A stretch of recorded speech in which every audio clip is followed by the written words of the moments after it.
Assassin's Creed, a series that has, for better or worse, changed over the many years of its pedigree.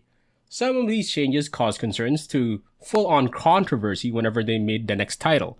AC Shadows is on the extreme side of the latter, getting wrapped in so much controversy that talking about the game would lead to a much wilder set of discussions down the road. I'm pretty sure everybody has said what they have to say about the missteps that Ubisoft may have taken here and there, and I'll bring it up when necessary. But I'll largely stick to talking about how the game is on its own, leaving out the muck of the social media discourse, and with that, let's begin. You know, when your game revolves around sneaking around the shadows, stalking through the rooftops, using an array of tools to fool armored enemies so you can assassinate them or whatever they're protecting, a brain like mine doesn't really gravitate to Italy or the Middle East. It automatically thinks of Japan and ninjas and a game that From Software should really bring back. But anyway, ever since Assassin's Creed Odyssey, people have been clamoring for the series to take a visit to Japan, and well, we're finally here. Coming with two protagonists, it signals to me that they're not going to abandon the older mechanics of the series, a good call considering how Mirage performed, despite its shortcomings in combat and a story that only picks up along the end. At the same time, it will continue the action RPG system that it has been developing since Origins, something I don't entirely agree with, but the new series has its own generation of fans, so it probably has merit to justify being there. In hindsight, I now agree with this choice. Being able to drastically change your approach when you feel like it is very much needed while you're doing a lot of the same stuff again and again. Though it might have been far better to make the game not as repetitive as it was. So, how did I find my playthrough of Assassin's Creed Shadows now that I've managed to make the credits roll? Let's talk about it.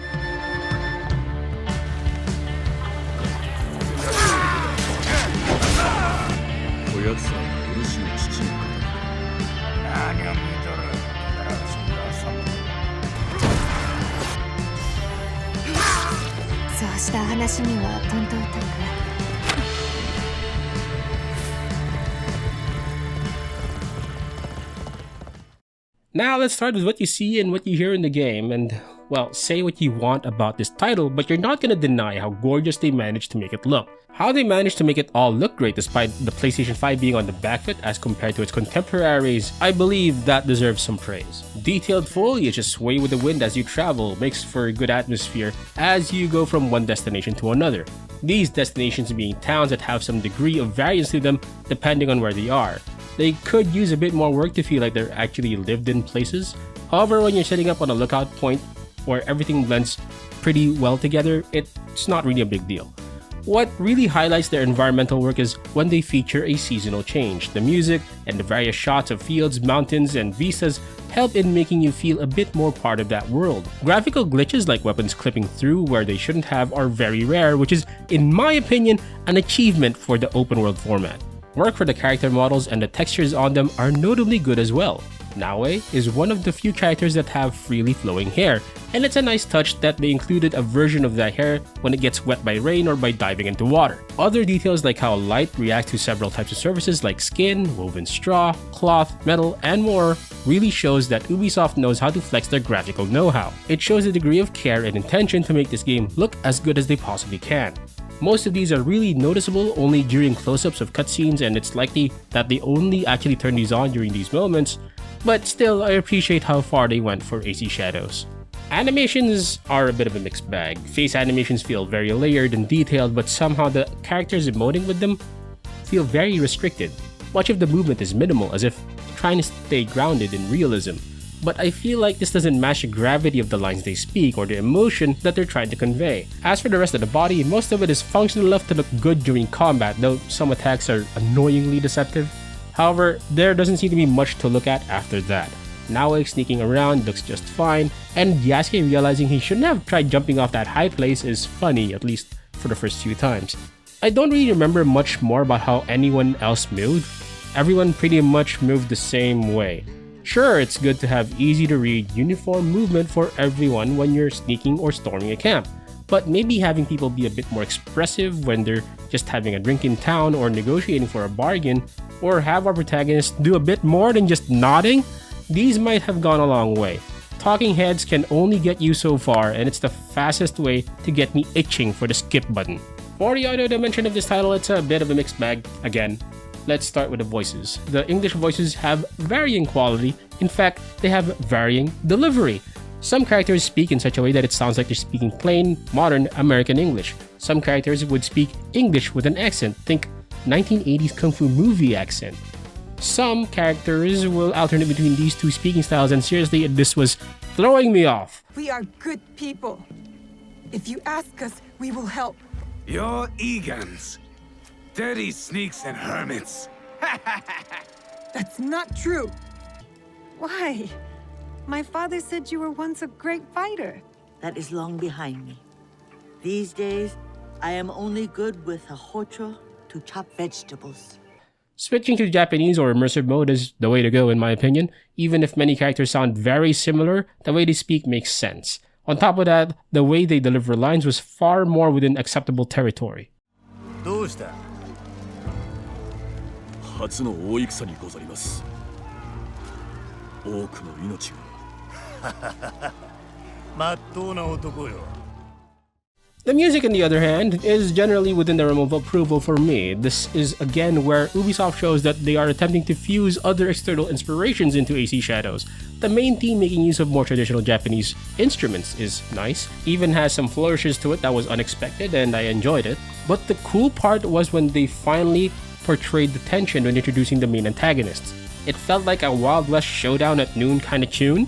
Most other themes were more about making the atmosphere that adds context to the situation of your environment, like the usual shifting of music between hiding in the bushes and throwing down with a couple of soldiers. Music that I recall standing out would be fighting a few bosses or certain moments with the story. Naoi's theme being mixed with what I can only describe as some sort of punk J-rock works not only because of her origins, but it also works because she's pretty much playing out the role of bride in Kill Bill. Yasuke's themes have some hip-hop beats mixed into his, and it feels a little strange because it doesn't really mesh well with his personality. He doesn't really emit the energy that he's from the streets. He's a serious, straight arrow, no-nonsense character. So maybe the tune can sound good by itself, but I wouldn't really say it matches Yasuke as a character. So all in all, the way the game looks and how it sounds is pretty great, or at least as good as it can get at the scale it attempts to be at. More positives than negatives for me.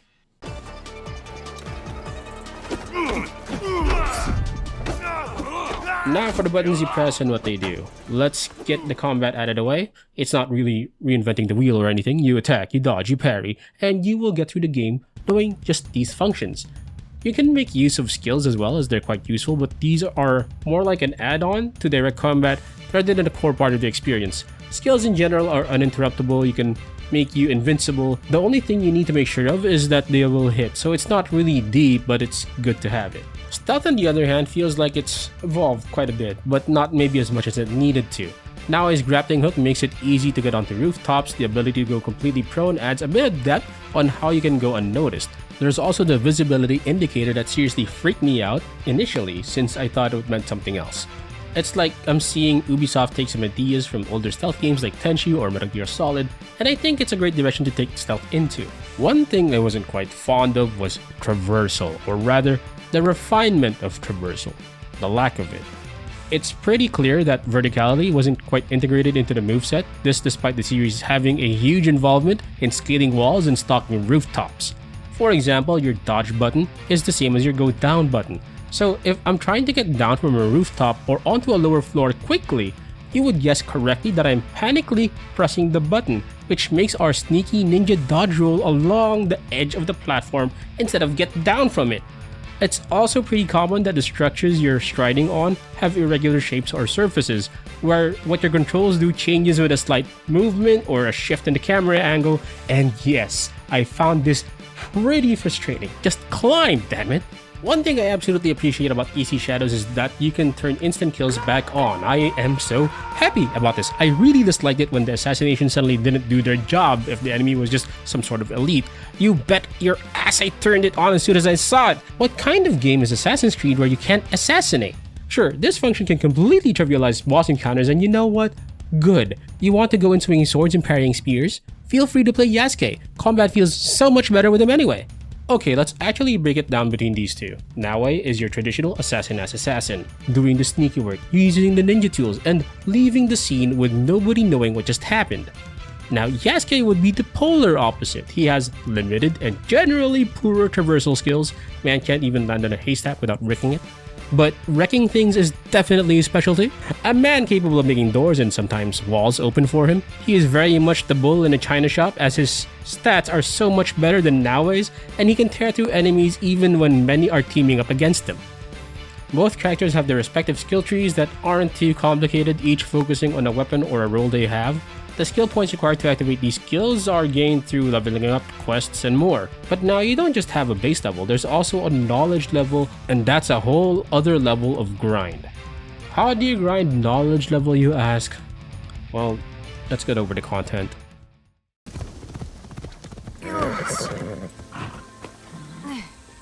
Somebody coined the term virtual tourism when describing how it was like to explore the content of AC Shadows, and I do think they're onto something. The next question would be how well they did it, and that's what we're going to look at. This new title takes advantage of the environment it's made. You can visit the many temples and shrines around the land, many of them replicating what they look like today, or at least how they may have looked like according to historical accounts. But not only that, you can sit at more scenic spots to meditate and just take in the atmosphere. Yasuke can experience how it's like to use a bow while riding a horse, as well as practice weapon katas if he can find a fitting master.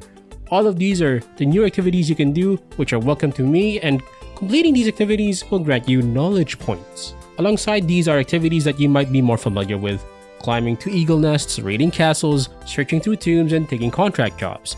You might be wondering why I'm not going into detail, because that's what they lack. All of them generally don't really change on what you do.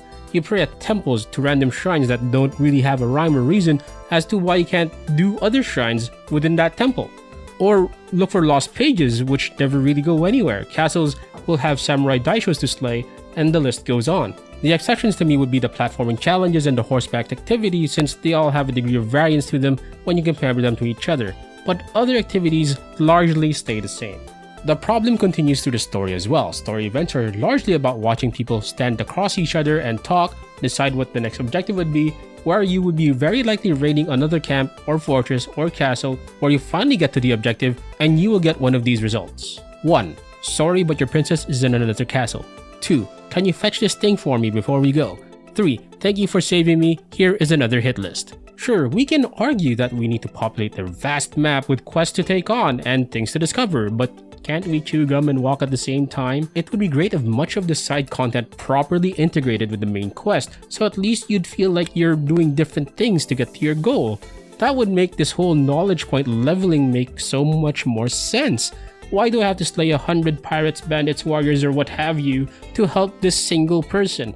I know it's optional, but this isn't Dynasty Warriors. If anything, what stood out was the masters that Yasuke was asked to duel. It's basically a boss rush with a themed weapon at every encounter. Stories of the characters are brief and I enjoyed seeking them out. Look, my general experience with Ubisoft games tend to have a great honeymoon phase where it introduces you to everything you can do with it within the first 8 to 20 hours of the game, and then it suddenly becomes a game that you have to endure so that you can keep up with the power creep it demands. The very same trend happened here. Naoe's story and flashbacks were paced well enough to keep me going. It also let me go at my own pace, though there is that strange tendency of hers with her feelings swinging harder than an election. One second she hates someone and suddenly she's best friends with them the next. Yasuke is a bit of a strange case. The first character I imagine when I look at him is Nagoro Yuki from Guilty Gear Strive. Large, strong, honorable, sincere, a bunch of other positive personality traits really. And nothing really wrong with that, but Yasuke is known to be from a faraway land and he just knows their language flawlessly and people just like him immediately. It almost feels like he's getting things handed to him like he's an isekai protagonist. Sure, he does go through a training arc sort of, but a lot of things just seem awfully convenient so the game can happen. He's so well integrated into Japanese society, a land he has never seen or heard of before, that he might as well be Japanese who just happens to be black. Naoe isn't immune to this either. She's a shinobi as opposed to being kunoichi. She survives meeting the 12 baddies she promises to take down later. She just happens to have a family friend that can help her seek out her enemies. It's a tall order to suspend your disbelief, but the game has to happen somehow. So no, not a fan of the story. Some of the content is good, but what you're doing at R4 is likely what you'll be doing at R20, 30, 40, and suddenly AC Shadows is a game that you have to endure. And sadly, that's not a good sign.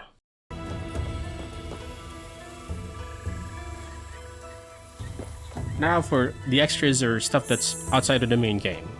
People might say they didn't really look into what Japan is really like, at least historically.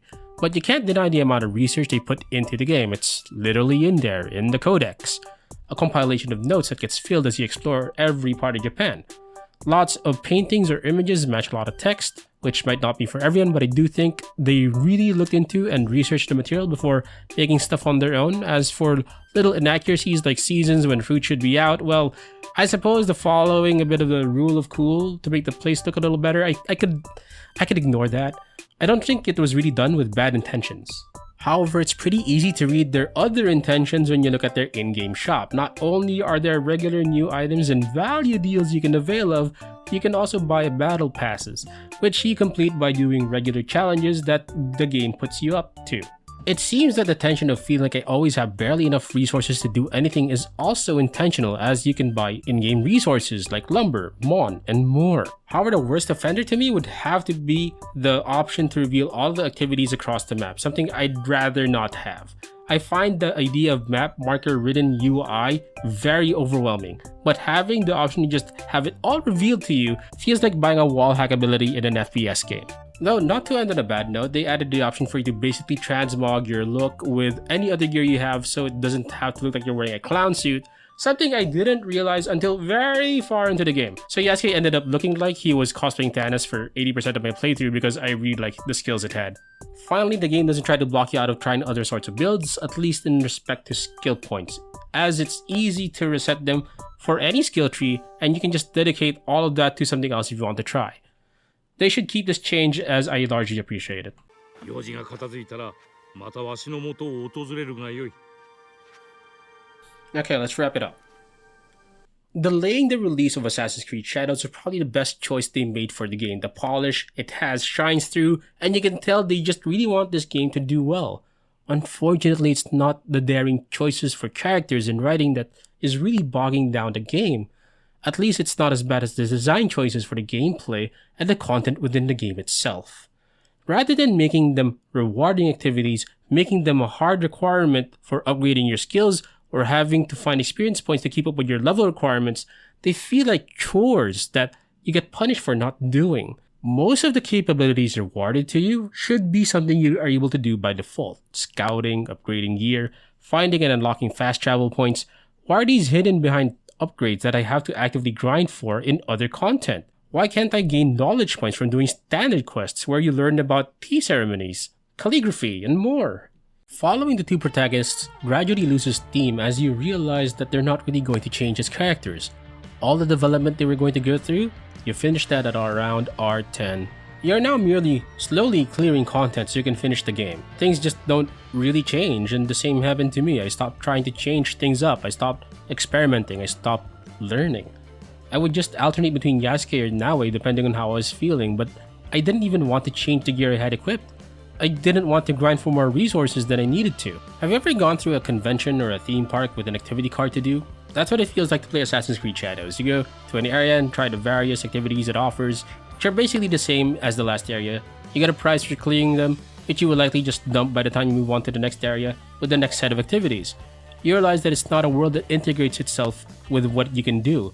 It's not a layered experience. You realize that it's just some video game and its offerings are rather shallow. By now, I've made my position clear, but I know there are others out there that don't need every game to be this thorough, interlinked, refined set of systems. I play gacha games. Those literally have meaningless daily activities. But I knew what I was playing, and they knew what kind of games they were. I might have looked at it a little differently if AC Shadows was more honest with itself. But if you just need a game that's giving you a decent to-do list, or maybe just want to try to get into gaming, or just want something you can pop open and maybe play for an hour at a time, which is probably the best way to play this is going to be a decent pickup, but honestly, I can think of better ways to waste your time. Assassin's Creed Shadows is a little too bloated for the ninja suit, scoring a 3 out of 5. Alright, that's the video, that's the review. Thank you for watching. There's more videos on our channel, but I more often write on removefiles.com. But if you just want like little coverage or just little posts that we make, you'll find this on Facebook, Twitter, and Instagram. New video when I review new game. Let's see where it goes. Until then, I'll see you.